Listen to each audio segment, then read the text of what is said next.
on in my life, probably in my early to mid-20s, I was living like a lot of people do, fairly unconsciously, but not aware of my unconsciousness, just kind of going through life and often feeling as though life was happening to me, that I was a victim to what was going on in my life, or that that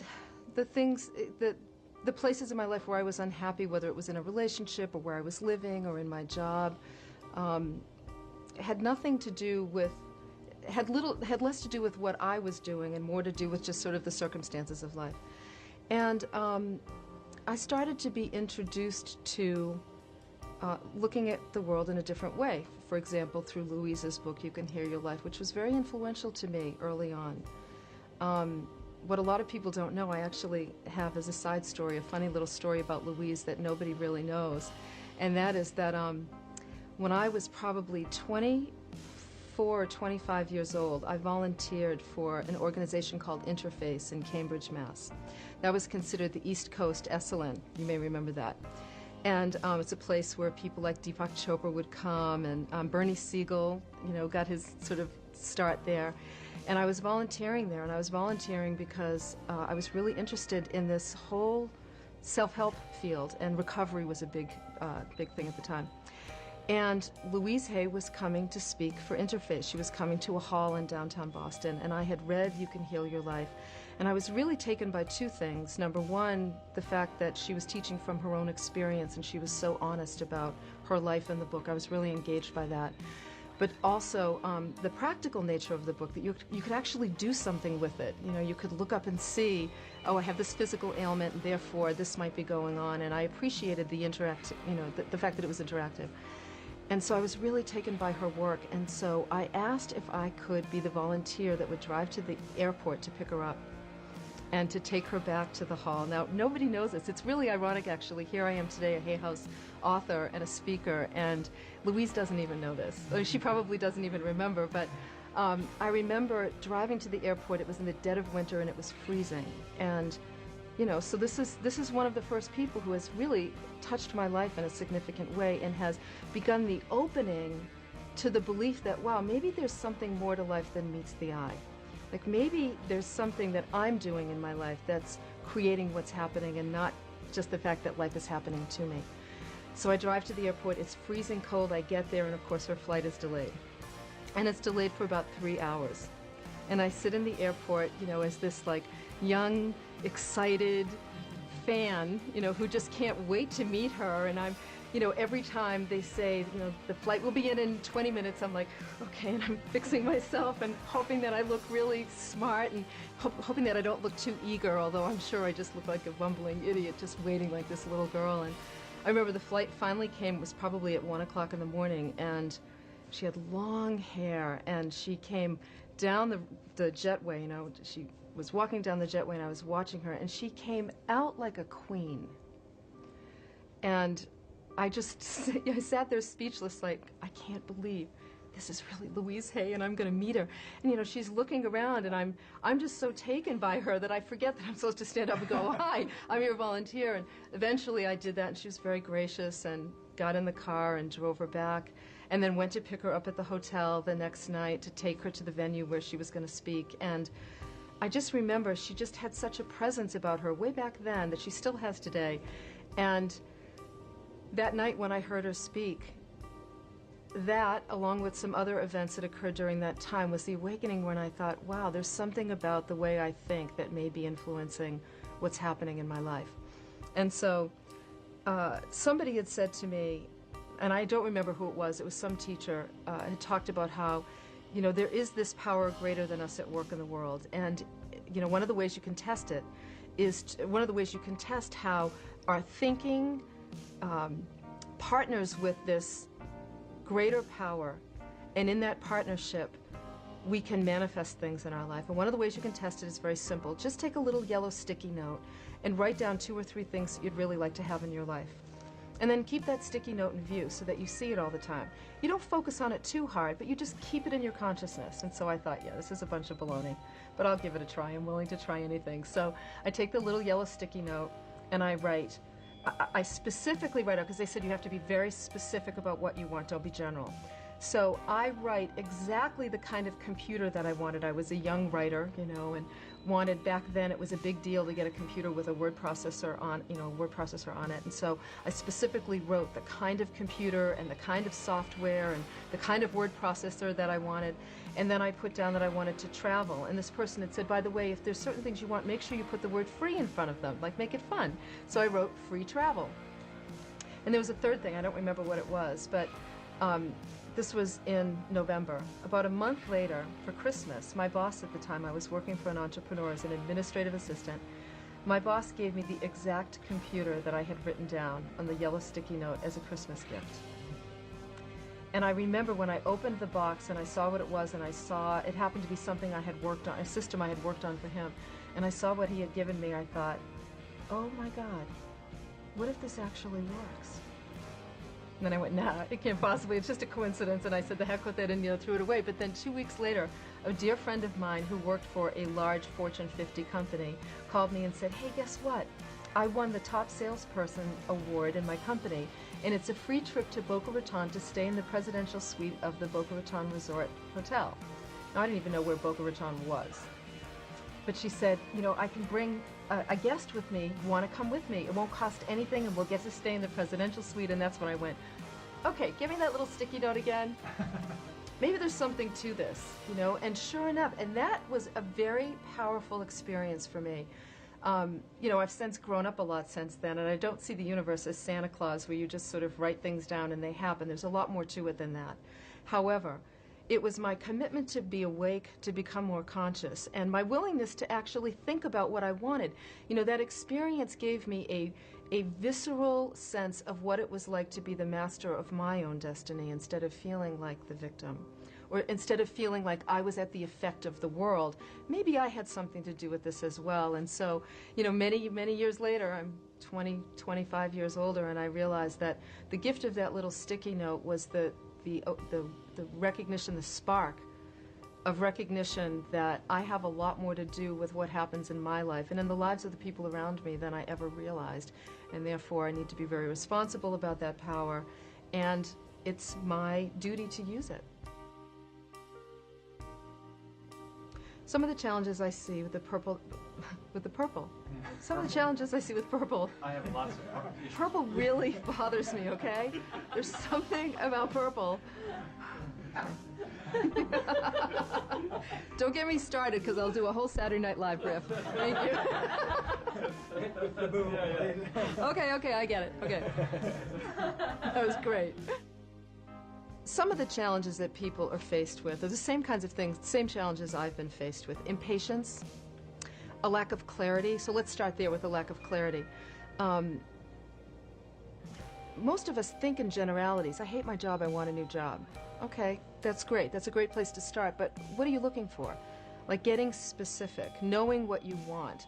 A lot of people know what they don't want, but they don't necessarily know what they want. So really taking the time to clarify what it is you want, like really investing the time in that. It's amazing to me.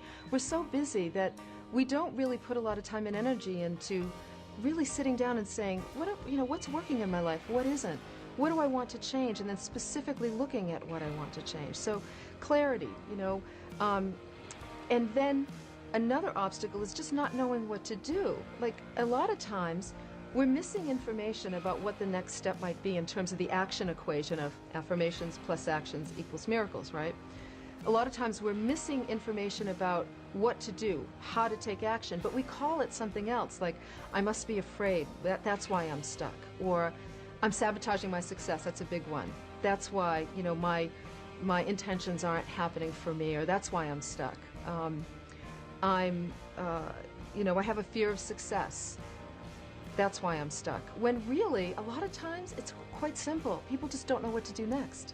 That's where the profession of coaching has been so helpful, because if you say to me, you want to write a book, believe me, you're going to talk to me about, how you're afraid you have nothing important to say, or it's all been said before, and you think that's what's keeping you stuck, but the truth is you don't know that, oh, I have to write a book proposal. Great, what does that look like? Oh, you know what, there's a book out there called How to Write the Perfect Book Proposal. And if you read it, it will show you what it looks like, and then you can actually do it. What I've found that's so wonderful and resilient and encouraging and inspiring about humanity is we will take actions when someone just helps us to know what it is we need to do. And another important obstacle, I think, is isolation. We're lonely, and we need each other. You know, we came to this planet together for a reason. And I think it's a lack of support and an inability to ask for help that often keeps us stuck. So you may have an intention, I want to write a book. You finally get the information about what it is you need to do, but then you get scared along the way, because we get scared. And who's there to hold your hand or to say, you know what, it's okay. You know, yes, you can do this. Just like, let's break it down into an even smaller step so that you stay moving in the right direction instead of allowing yourself to be stuck. And, you know, by the way, don't go to the hardware store for milk. Make sure you turn to people for support who are really going to support you. Because a lot of us, when we start doing those things to honor our soul or to express our creativity, those are really vulnerable acts. You know, the things that we intend or that we affirm for our lives are those things that are deeply important to our soul, and so they're vulnerable. And too often we turn to people who just squash them, you know, or who tell you why it isn't going to work, or why that's a crazy affirmation, or that's a crazy intention. That's called going to the hardware store for milk. You want to go to the people who are really going to hold your hand on the journey and say, hey, I'm there, right there with you. So those are some of the obstacles. So in my life, I would say I can't say the first half of my life because who knows where I am in it, but probably the first 30 or so years of my life, most of my spiritual growth was around relationships. I actually find that to be true for a lot of people, that it's our relationships, particularly our romantic or intimate relationships, where we get challenged the most early on. And so a lot of I would often choose men. I would often fall in love with a man's potential and then have a relationship with the dream of that relationship. So I would literally be in relationship with the dream of what it could be instead of the reality of what it was. And that's like probably the most prevalent theme throughout all of my early relationships. And the gift of them, the gift of every single person I was ever involved with, and I see all of them as spiritual change agents today, is that they really forced me to grow. You know, there were the painful relationships with the men who weren't emotionally available, and I thought for sure, you know, they couldn't feel their feelings, and they couldn't be there for me emotionally until, you know, a therapist said to me, did it ever occur to you that maybe you can't feel your feelings and you can't be there emotionally for people? And that was a whole new concept for me. And, you know, and so that man who, quote, couldn't feel his feelings became a catalyst for me looking at my own inability to do that.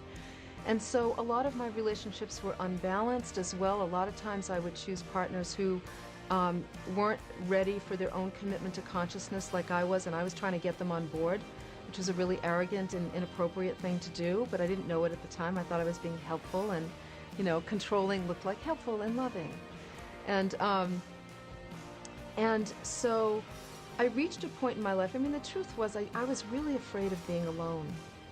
And so I would rather be in a relationship that wasn't fulfilling than be alone. You know, like a lot of women, I grew up, you know, from generations of women where it wasn't okay to be alone. And so when I finally had enough therapy under my belt and enough healing under my belt where I said, you know what, something tells me I better be alone for a while if I'm going to find a good relationship, and I finally got my own apartment and moved in and dealt with all of the discomfort of that in the beginning, and then over time began to fall in love with myself and my own place. And then I started to think about meeting a partner, and I started to, you know, face the reality that I was lonely in a different way and that I wanted someone to share my life with. You know, by that point, so this is around 33 or 34, I had a clear history of having intentions, having affirmations, taking actions, and watching miracles unfold in my life. I mean, I have a million examples of how that happened in very powerful ways. And I write a lot about those experiences. And so I decided, you know what, I'm going to take this and I'm going to craft myself a great partner.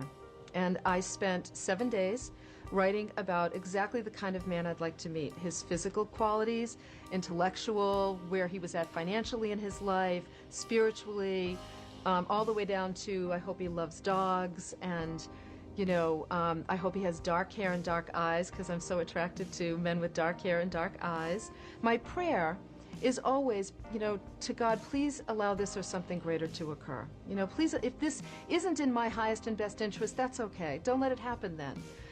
but please may this or something greater occur that supports my highest and best interests. So every day I worked on this list, and then at the end of 7 days I gave it to a close friend and I said, here, have I missed anything? Because you're always going to miss something. And I did, and she helped me to, really tighten up the list. And then I created a treasure map, something I've taught for years, and I took a big poster board and I started to take pictures of men that I thought were attractive out of magazines that kind of fit that profile, and men with dogs, and men engaged in the kinds of things that I like to do, and just this board, sort of like a storyboard of what my life would look like if I were in love with my perfect mate.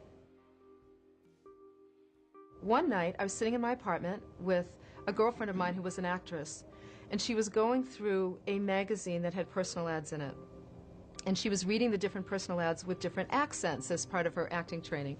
So she gave it to me and she said, here, you try with an Italian accent. And I suck at that. So I said, I'd open up the magazine and I start to read this one ad and I say to her, oh my God, this is an amazing ad. She said, read it to me. And I read it to her and I said, wow, there was something about it that just really hit me.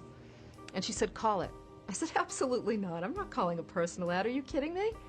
She said, I dare you to call it. I said, no way, I'm not doing it. So I put the magazine down. Every day for 4 days, I picked up that magazine in my apartment and I read that ad. And on the 5th day, I remembered affirmations plus action creates miracles. And I remember where I was standing. I remember the exact phone I used. I picked up the phone and I dialed the box number on the ad. And before I said anything into the recording, I said out loud, this is my prayer to the universe. I'm ready to meet somebody important in my life. I don't know whether it's this person or not, but this phone call is my willingness to take action to make that happen. 2 days later, Michael called. I love the name Michael, by the way, as well. And he called to respond to the ad. And we spoke by phone. I was so nervous. Talked by phone. He sent me his photo. I sent him mine. On the day that we were supposed to meet for dinner, I went to the post office and his photo never arrived. And I thought to myself, God, should I cancel the date and wait for the photo? And I said, nah, just go. And I walked to I went to the restaurant where I was to meet him, and he walked through the door, and I'll never forget, he walked through the door, and I thought, please, God, let that be him. And he walked up to me, and he went, Cheryl, and here I was, this professional speaker, right, this like all-together woman, and I went, Michael? Like a little girl. And that night was the first time in my life where I couldn't catch my breath through the whole dinner. As a matter of fact, he started making fun of me. And as I got to know him, I realized he met just about everything on my list except cooking. I forgot to put a man that cooks on my list, which I really want to go on record as saying is an important thing if you don't cook, but no. But honest to God, so that was 13 years ago. And I knew this was the man I was going to marry. It was the best day of my life to marry him. It could make me cry just thinking about it. And that was a powerful example of having a strong affirmation, really being clear about what it is you want, being willing to take the actions to make it happen. And, by the way, really investing in how I needed to grow in order to match that list. And I got, that's what a soulmate really is. And that's, when I look at all of the things that have occurred in my life as a result of my intentions, that's the best one. It's amazing to me how when we create intentions and affirmations from that pure soul place, what we're really calling into our lives are the very things that are meant to assist us on our spiritual journey. I mean, my life is so far different than I could have ever imagined, and I didn't know, like sometimes we don't know the power of our intentions and our affirmations. And that's why it's so important to listen to that little voice inside. Because Emmett Fox said it years ago, the great spiritual teacher from the early 1900s, Emmett Fox said, usually our deepest desires are those things that we're the most embarrassed to admit out loud. We don't want to say them out loud, but those are usually the desires of the soul. And when we state them and when we put them in writing and when we start to act on them, there is this divine power that rallies behind us to support our efforts. I mean, I met Michael in 2 weeks. That's pretty quick manifestation, wouldn't you say? But there were a lot of years before that where the lag time was much longer. And you know what? It was the right time. And a lot of times we intend to bring things into our lives into an already too full life. And so sometimes what we need to do is actually make the space as that's actually part of the action plan, is making the space to allow in whatever it is we intend, because too many of us just don't have the space in our lives for that. And that was, something I really did have to create the space. And I also had to look at how deathly afraid I was. I saw marriage as a cage on a very deep level. I saw it as a cage. And little did I know I was living in a cage. And when I met this man, he had the key that opened it. Who would have thought? I would have never thought. The affirmations is just the starting point. That's like going, okay, here's where the goal is. What really gives those affirmations power is the emotion we put behind it. So what's interesting is you start out the journey going, okay, let me start here. Step 1 is what's the affirmation. Step 2 is, how can I generate the emotional power behind that affirmation? And a lot of that comes from taking actions to support that affirmation. That's how you begin to step into that state. And then as you step into that state and you take actions and you put the emotional power behind those affirmations, they begin to manifest themselves in your life. Now you come full circle, and the opposite then becomes true or really it's just more full circle in that it's more about living in that powerful emotional state and the belief that all that I need is right here in this moment. Love truly is the most powerful force in the world. Abundance is our birthright and available to each and every one of us if it's part of our spiritual plan. And so it's living in that emotional and energetic state that is the sort of end. I don't know, it's probably not the end game. We'll see what happens next, right? But it's that way of being that you get to now live in as a result of the work you did early on, kind of installing those affirmations in your brain. I think of my brain as a computer. I've installed some great software. It plays in the background. I don't even know what it is anymore. I don't even hear the words, but I live in the state of those words as much as I possibly can, and I feel when I'm not living in that state. I grew up in a family in which we were interested in organic food and the mind-body connection, actually. My father was a dentist and holistically oriented, and he would say that you can tell the state of somebody's health by looking in their mouth, and that also the mouth is the center of the personality, and that's why no one likes you mucking around in there, and why dentists have the second highest suicide rate, second to psychiatrists, in that the mouth is perhaps less demoralizing than looking into their mind. So I grew up with a different take. My aunt and uncle were both medical doctors, straight medical doctors, and they made fun of my father's ideas, but he was always happier.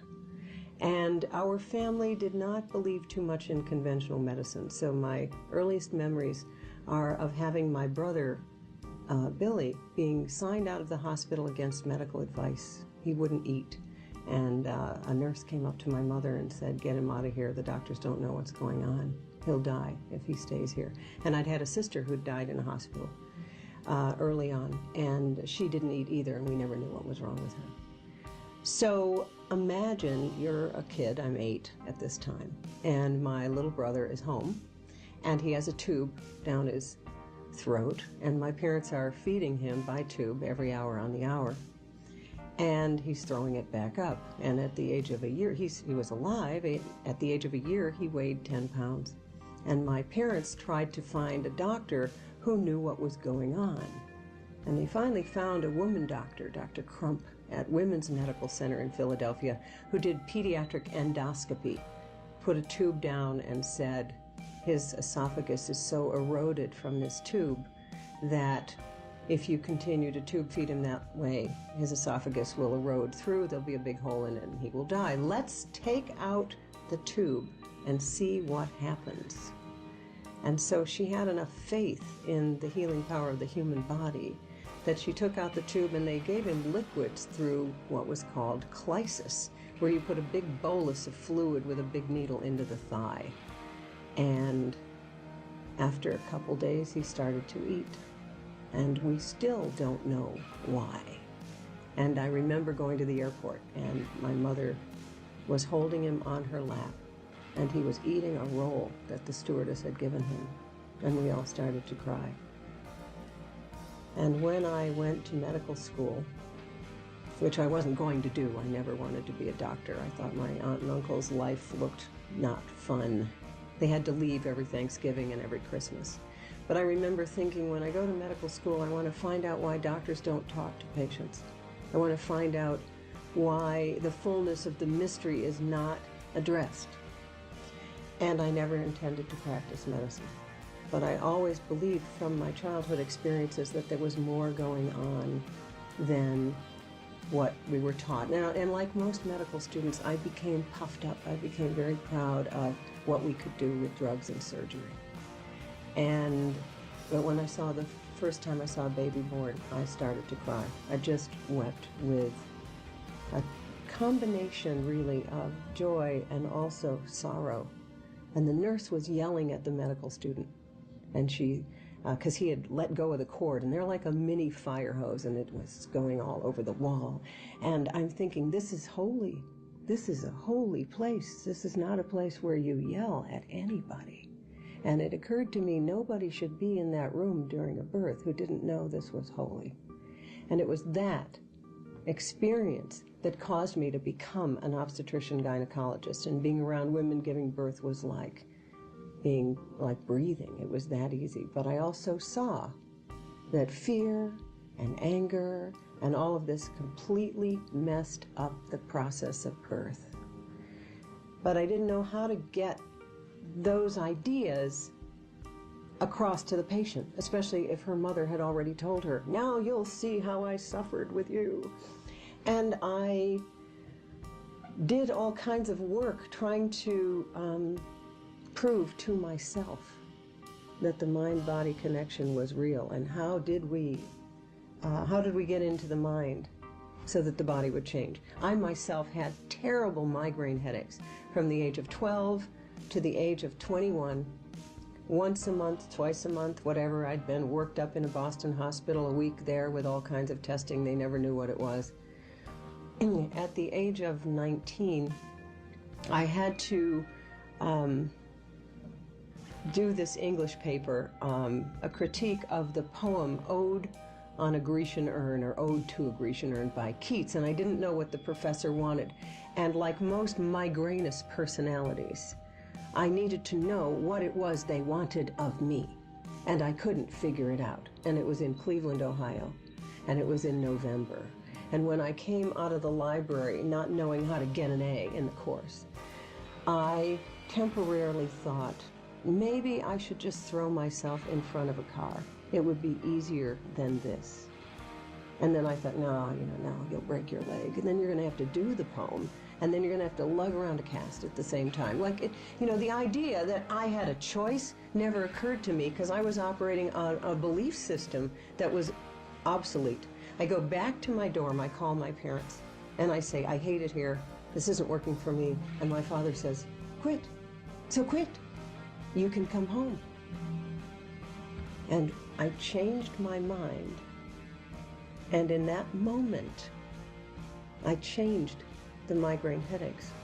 I maybe had 3 or 4 the rest of my whole life because I changed this pattern, this 6th emotional center, perception, thought, morality, which is what headaches are. And my perception was, you must do this, and I've really been driven my whole life to get it right. And get it right, though, in the way that the culture, and in my case, the practice of medicine says is right. But here's the problem. Most of what I was taught in medicine about what causes disease is not the truth. I cured my migraine headaches, not with Imitrex, not with Advil. I cured them with a change of perception, you see. And the only time that I got them from then on is when I was doing something migrainous, like trying to clean up my entire house in half of a day, because I had the time.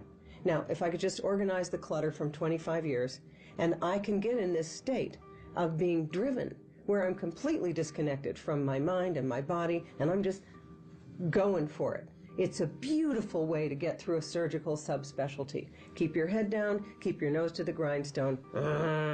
But you know what happens when you do that? You get cortisol levels that are too high, adrenaline levels that are too high. These are the stress hormones. They constrict blood vessels in every place in the body. And headaches are just the beginning. So the belief system behind the migraines, which I had for as long as I could remember, was you must get straight A's in school. It was this internal pressure. You must perform to a certain level. And I was the valedictorian. And in my class of Ellicottville Central High, everyone who'd ever gone to college that I knew about had gotten pregnant and dropped out. So I had this idea that when I went to college, I was going to be washed out quickly. So I studied like, this was in the 60s and 70s. This was, everybody's on birth control, having sex with everything not nailed down, and they're all smoking dope. And I am here to study what is wrong with the rest of you people. I didn't understand what the Kent State thing was all about. What are you doing? Okay, it's spring in Cleveland. You're throwing rocks at the horses on Euclid Avenue of the policemen. But I have a biology exam here. So there was this tremendous drive to achieve in a certain way, which was academically in a certain way. When I temporarily decided it would be easier to throw myself in front of a car and then quickly realize, it's like mental health came on board quickly because I grew up as a pretty optimistic person. When my father said, "So quit," it was that I had the patriarchal authority figure in my family saying, "You have another choice. You can quit. Come home. Live here." And in that moment, I could stay because I knew I could leave. Because I instantly, in that moment, thought, okay, what would I do in my hometown? What, would I marry my high school boyfriend? What would I do? Probably it would be better if I stayed here and finished this degree. But maybe I could finish it in a way that was a little lighter and more free. And what is the worst thing that could happen? You might get a B instead of an A. And what is the worst thing that could happen there? Probably nothing. And so I actually began to enjoy aspects of my life and live more in the moment. And then had the experience, actually, of getting a C in organic chemistry and being thrilled to pass. I had a big fibroid tumor in my late 40s, and I was diagnosed on pelvic exam right after I finished my first book, Women's Bodies, Women's Wisdom. So the first place I went in my head was, oh, I caught one. I've been around fibroids so long that I caught one. When you're under stress, you go right back to your original programming, which is the germ theory of disease, right? So I must have caught one, like these things are contagious. And, but the law of attraction is contagious. And I thought it was something about the book, because I knew fibroids were creativity that hasn't been birthed yet. And then it got bigger, and it got bigger, and it got bigger, until finally one Thanksgiving, I had that experience of, and I tried, acupuncture twice a week. I was macrobiotic. I did everything known to humanity. And my patients had often been able to dematerialize fibroids, and I always knew it was possible. I couldn't. And I finally, one Thanksgiving, said, I'm so sick of dressing around this thing. I look pregnant. I'm just getting it out of here. That's what surgery's for. Let's go do it. And I knew enough when I went under anesthesia to have the anesthesiologist repeat some statements so that I would reprogram and go into sort of deep hypnosis. And the one statement was, and when you awaken, the pattern that created this will have left your life. And I was a single woman 2 years later. Fibroids are creativity that hasn't been birthed yet. And they are also caused by shoving your creative energy, your second chakra, sex, power, money, drive into some kind of avenue. Because, ovaries are female balls, and we have drives toward what we want. In my case, I wanted partnership in my relationship. And my relationship was not where I was going to find partnership. But what happens if you don't know better and you don't have the insight, if it's not working, you do it harder. And so I kept trying everything I knew to do to fix the marriage, which is completely dumb. I mean, you have to work on fixing you or transforming you. But the fibroid had gotten to this certain point, and then I had the surgery, and as I did my recovery, I said, when I do this recovery, I want this to be the postpartum rest that I have never given myself. And I rested for a whole month. And I said, the next thing that comes out of my womb, I am going to have a postpartum rest. And so I began to change patterns in my relationship because I started to take care of my deepest self, starting right with my womb, the center, really, of a woman's body. And that began to change the dynamic of the relationship, and it really had nowhere to go. Though you don't know that until retrospectively. I mean, it's like I really, even in the divorce proceedings, was certain that I could do something to make it work. So we have these mental patterns, and my pattern certainly is like, show up and get her done.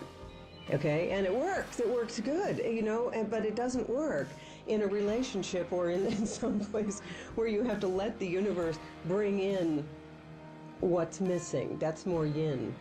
I was very good at yang.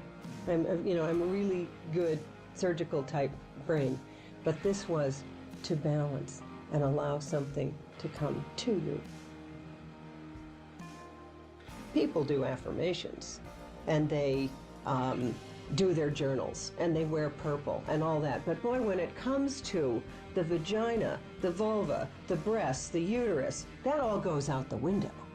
Because these organs, we're taught these are lemons. These organs were created because Eve ate the apple and screwed up. And these are going to get you. And so the whole conversation around women's health is, what can go wrong?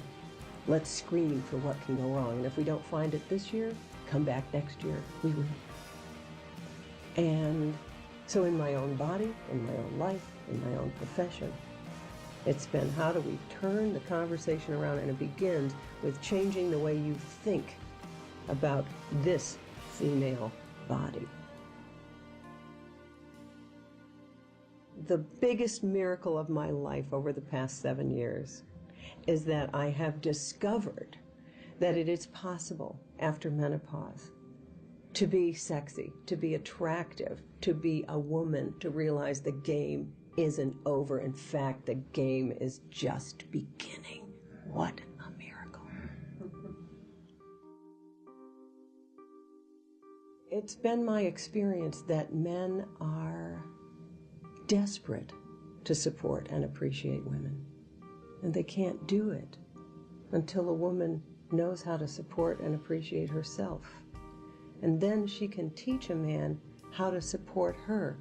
We have right now in history this very strange situation in which when a woman doesn't know how to support herself, when she doesn't even know what turns her on, she turns to the man and says, do it for me. And if he can't figure out what to give her for Valentine's Day or her birthday or their anniversary, if she doesn't give him any clues, he's a loser. He loses. And if I were a guy, I would be terrified to be in relationship with a woman who doesn't know what she desires or what turns her on, because you're left with a load that is too heavy. So the first thing I would say for a guy is, don't get in a relationship with that kind of woman, okay? But in labor, it's fabulously obvious. Your job is to love your woman. That's all. Your job is to love her. And remember, the energy that gets the baby in is the energy that gets the baby out.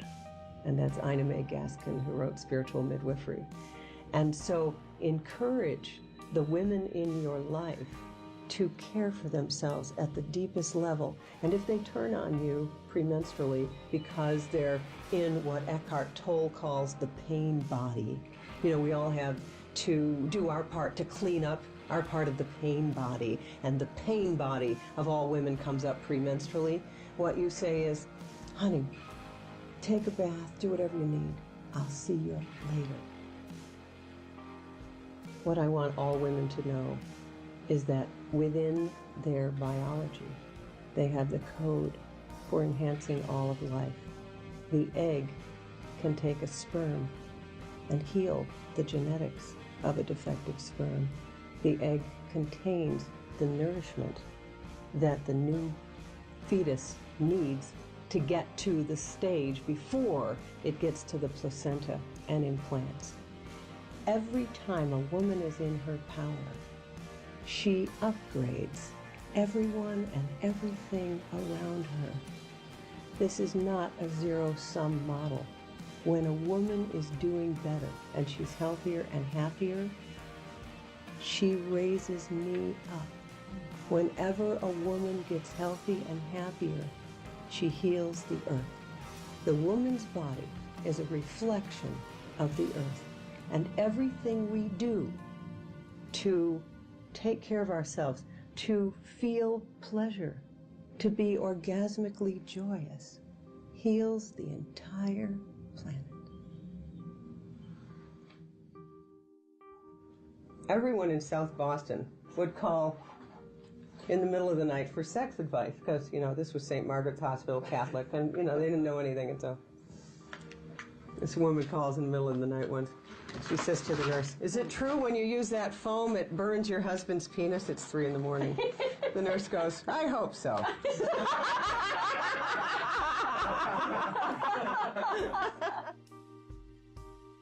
There's this interesting thing that happens when somebody gets it, really downloads a more positive way of thinking.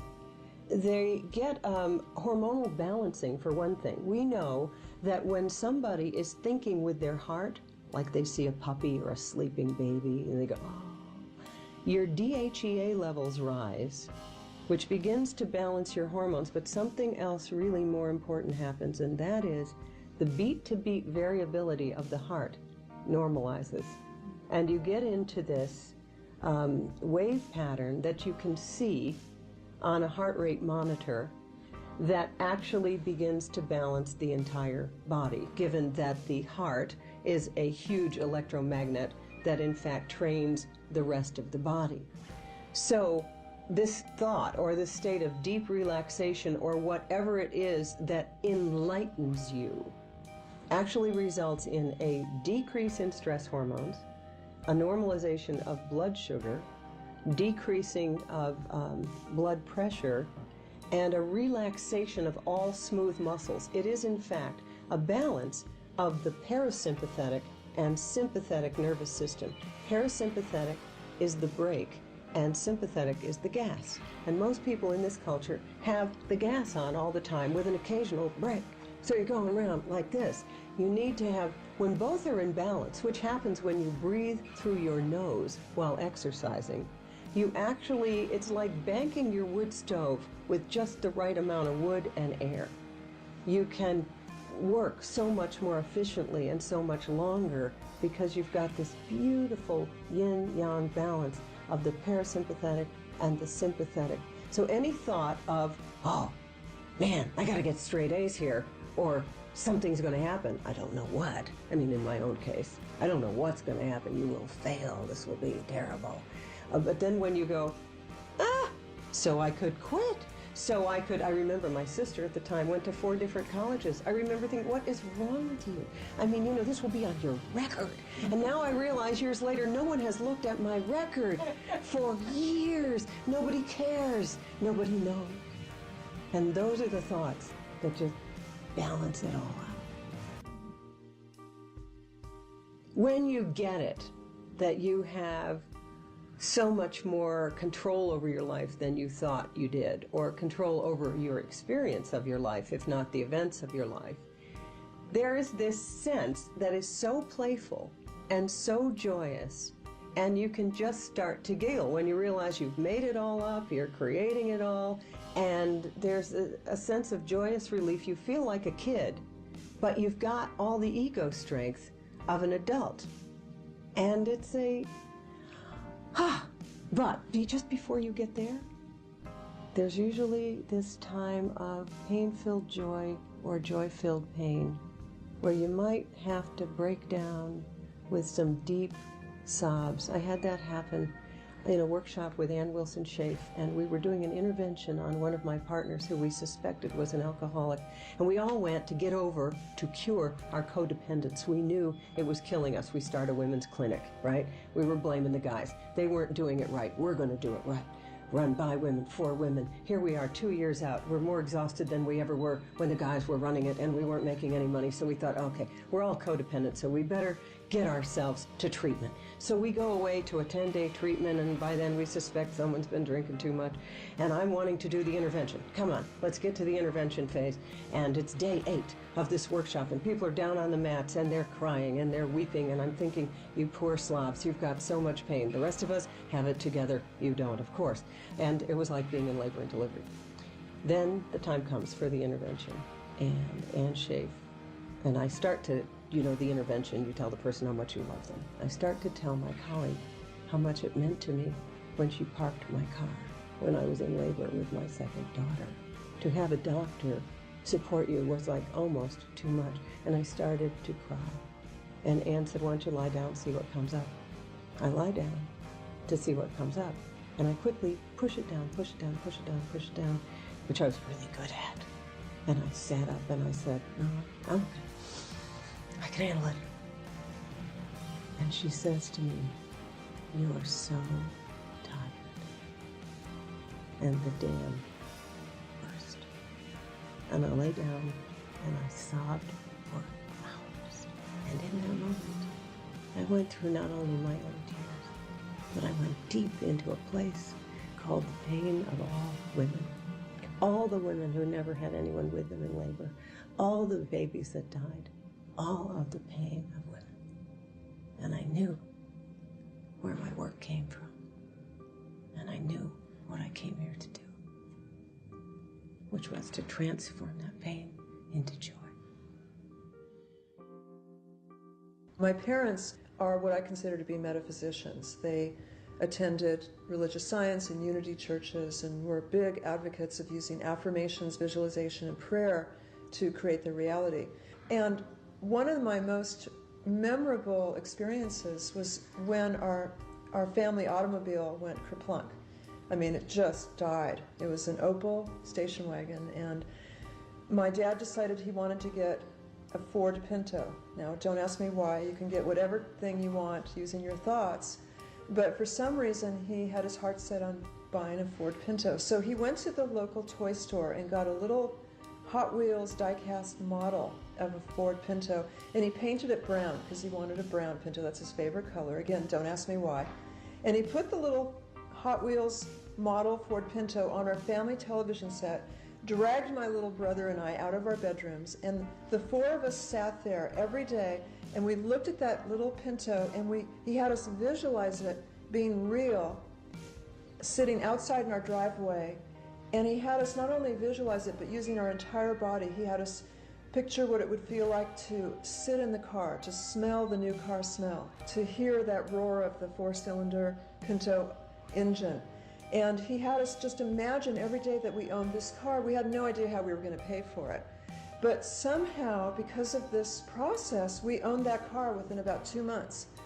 I mean, it wasn't like a skyhook dropped it on our driveway. So I grew up with these lessons that, if you want something, just visualize it, and there it is. And as I said, visualization was a misnomer for us because we'd use our entire body. We would feel how we would imagine it to feel. We would smell it, we would taste it, use our whole senses. And we would do this as a family together, and miracles happen. My parents tell me the story that they were married 7 years and couldn't conceive a child, so they went to the local religious science church and put in a prayer request to conceive, and I was conceived within a month later. So I was born in this sense that prayers and thoughts and visualizations created me, and your reality. And I don't know any different. What I do remember is the 1960s being made terribly fun of for talking this way. I remember saying the word manifestation at school one day and the kids all rolling their eyes and going, there she goes again. And so I kept it inside. It was something I did only with my closest friends and family. And I remember that if I wanted something, like when I was a teenager, I wanted to quit smoking. I'd taken up smoking to be cool and fit in, and then I got hooked. And I remember my mom and I praying over it, and I completely lost the desire to smoke and having experiences like that. We have always used affirmative prayers. There's two types of prayers. One is supplication, where you beg for something. And one is affirmative, which means you thank God in the present tense for what you're asking for that seems to be in the future. So, thank you, God, that I have a wonderful soulmate relationship. Thank you, God, that I have this perfect health. My husband and I recently used this prayer to manifest a wonderful home. And our prayer was, thank you, God, for this beautiful home that we love so much and easily afford. And boy, we sure got that house easily. Unfortunately, my first marriage was very difficult. I was married to a man who decided to control me by telling me how awful I was. And I believed him for a long time. And my self-esteem just plummeted when I was a young mother. And I didn't really think very highly of myself. I had no confidence, and I didn't think that I could do anything in the world except for be a wonderful mother to my two sons, which I think is an important purpose.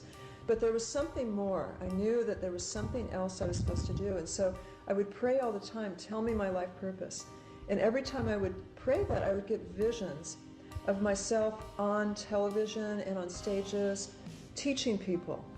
And to me, that seemed like science fiction, because what could I, this person who didn't have any confidence, possibly teach anyone? And yet I kept getting these visions to go give speeches, and I didn't know how to do it. What I later learned is that we don't have to worry about how to put our visions or our dreams into reality. All we have to do is follow the guidance that we get one step at a time. So what happened was, one day I was eating ice cream and thinking I was happy, but I got this moment of truth that, my gosh, I'm not happy. I'm in a self-made hell, a prison of my own making, and I didn't know how to get out of it. So I remember getting very humble and getting down on my knees and saying to God, I don't know what to do. You keep showing me these visions that I'm supposed to be a speaker. I don't think I'm qualified. I don't know how to make that happen, but if you'll show me how, I'll follow it. And that was all it took, because right away I got clear signals of what action steps to take. And it was me surrendering that desire to control everything or predict how my dreams would come about. Once I surrendered, then I was told very clearly, go to college. And I thought, how am I going to go to college? I have no money. I have these two little boys. I don't have time or money. And so what I heard very clearly is, go call the guidance counselor. They'll help you.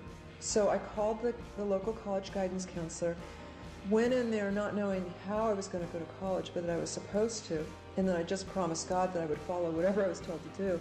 And they helped me to get some student loans.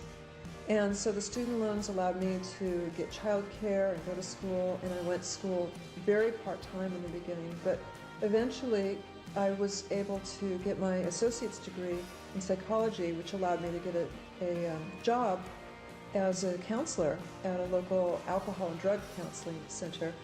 And then what my next assignment was to start writing books. Well, I thought this was enough just to go to college, but the assignments kept coming one step at a time. And for some reason, I got it in my head that I was going to be published by Bantam. And so I went around the house and I cut out all the little Bantam roosters out of my old paperback Bantam books and put them all around the house, and I started visualizing my name on the spine of a book with a little Bantam rooster. And my third book was published by Bantam, and just like my visualization, I first saw the book at a bookstore. There it was, name on the spine, little Bantam rooster. And so things like that have happened my entire life. It's not enough just to ask. It's not enough just to have positive thoughts. You've got to follow the guidance you get as a result. Sometimes people tell me that they feel like their prayers are being ignored. or that they're just spinning their wheels in mud. Always these are the folks who are ignoring seemingly inconsequential little bits of inner guidance that are asking them to do something. And because the universe gives us little baby steps, one step at a time, it's often unrecognized when you're told to go read a book, take a class, call someone, write a letter. But if we do step A, then we're given the next set of instructions, step B. Then we're given the next set of instructions, step C, and it takes us step by step to where we're going. There are some people that I've met who unfortunately seem to romanticize pain, or even worse, think that it's God's doing, God's will to have pain. And that's just not my belief. My belief is that God's will for us is to have health, prosperity, abundance, love, harmony. And yes, there are challenges in life that we all go through, and there's no shame with that, but it's what you do with the challenges that counts. And we can always find some blessings, some lessons in every challenge, but please, let's not wallow in them or accept them as our lot in life. Let's learn from them, grow, and move on. And what I do is I've always written books about them, hoping that I can help someone else out of whatever quagmire I just got through. And so my challenge has been in some relationships where I've been forced to say goodbye to a couple of really dear friends who just couldn't seem to get out of that victim mentality. And I couldn't, unfortunately, stay there with them. I still love them, but I just couldn't sit there and listen to problems day after day after day, because it affects you to be around folks who want to go on and on about how they're victims. I found that I would come home from lunches with them or getting off the phone with them, and I would feel depressed, and I would feel guilty, and I would feel heavy, and then I would start to attract those things. So unfortunately, we just can't afford to hang out with folks who are in that space a lot. If we do, we have to almost go in there with a shield and really stay strong, and hopefully we can lift them up. But if we can't, unfortunately, sometimes on the spiritual path, you part ways. Well, I remember when I was single, I was a divorcee, and I was traveling around giving workshops, and I started to feel very sorry for myself. And I was looking around at couples that were happy and kissing, going, oh, how come God loves them more? How come I can't have a soulmate? And then I caught myself affirming in the negative like that. Why can't I have love? Why don't I have love? I'm feeling jealous of other people. And once I caught it, I realized what I was doing, because I was making a prayer to not have a soulmate by affirming that I didn't, or by being jealous of others. So that's when I got really clear that, hey, wait a minute, I deserve a soulmate. When you get that clarity and that anger on behalf of yourself, the universe just moves quickly on your behalf. And it's not that they're afraid of your anger, it's because you got clear.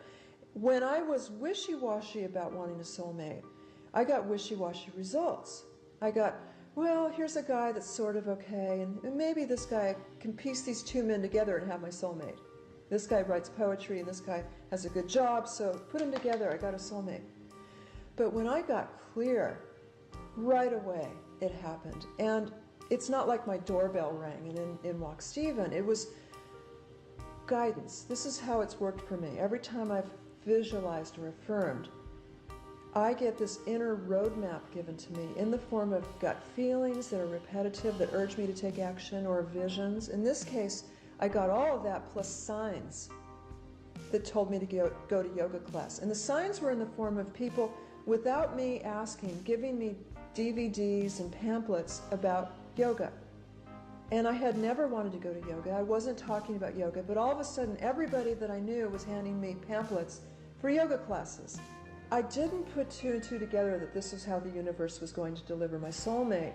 But what I did see was that the universe wanted me to go to yoga. So I went to yoga, and I have to admit, I was kicking and screaming in the beginning. I thought, what do you wear? What do you do? I'm going to feel out of place.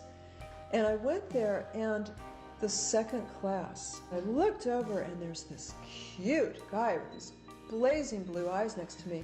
My heart went boom. And I went, okay, maybe this is why I'm at yoga class. And a little over a year later, we started dating. And on the second date, we did that talk, where'd you grow up, where'd you go to school? And I was floored, and so was he, when we found out we were next door neighbors. When we were kids, he was our paper boy that I'd had a huge crush on when I was a little girl. And we hadn't recognized each other, but I'd fallen in love with the same guy twice. He is clearly my soulmate. I got what I was looking for. But this is what I tell people who are looking for their soulmate or anything that they're manifesting. It's not enough just to ask. It's not enough just to have positive thoughts. You've got to follow the guidance you get as a result.